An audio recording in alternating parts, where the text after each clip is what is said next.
मोटी बात ये थी कि इलेक्शन 1971 में इलेक्शन जीतने के बाद कुछ ही साल में सरकार की पॉपुलैरिटी जो है बहुत कम हो गई थी।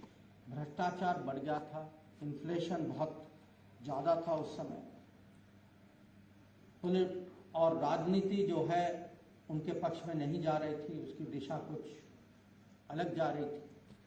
पब्लिक में बहुत आक्रोश थी। बिहार और गुजरात में आंदोलन चल रहे थे, गुजरात में सरकार गिर भी गई थी। इलेक्शन हुआ, विपक्ष के लोग चुने गए। एक बहुत बड़ा रेलवे स्ट्राइक हुआ उस समय, और पब्लिक जो है रेलवे स्ट्राइकर्स के साथ उनकी फीलिंग जो थी कि भाई इनका कुछ कारण है स्ट्राइक के लिए। और इस माहौल में, और ये भी था, कुछ पारिवारिक विषय भी थे कि वहाँ कोई अपने बिजनेस चला रहे थे, उनके बारे में जो उस समय के युवराज जो थे उनके बिजनेस के बारे में प्रश्न उठा रहे थे लोग। तो ये सब इस माहौल में प्रयागराज इलाहाबाद हाई कोर्ट का जजमेंट आया। और अगर आप देखें उस समय के प्रधानमंत्री के खिलाफ 2 चार्जेस जो थे, करप्ट प्रैक्टिसेस और मिसयूज ऑफ गवर्नमेंट मशीनरी, ये दोनों में उनकी कन्विक्शन थी। अब मामला तो आप देख रहे हैं कि प्राइम मिनिस्टर है, मेंबर ऑफ पार्लियामेंट थे। चैलेंज जो था, पार्लियामेंट जो उनके खिलाफ खड़े थे, राजनारायण जी, उनका केस था।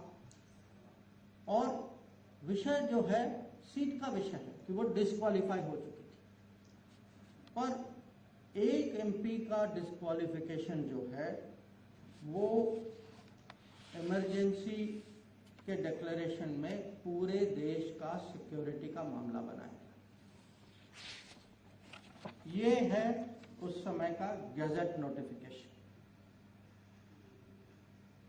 और मैं आपको उसका ऑपरेटिव सेंटेंस में पढ़ के सुना देता हूं।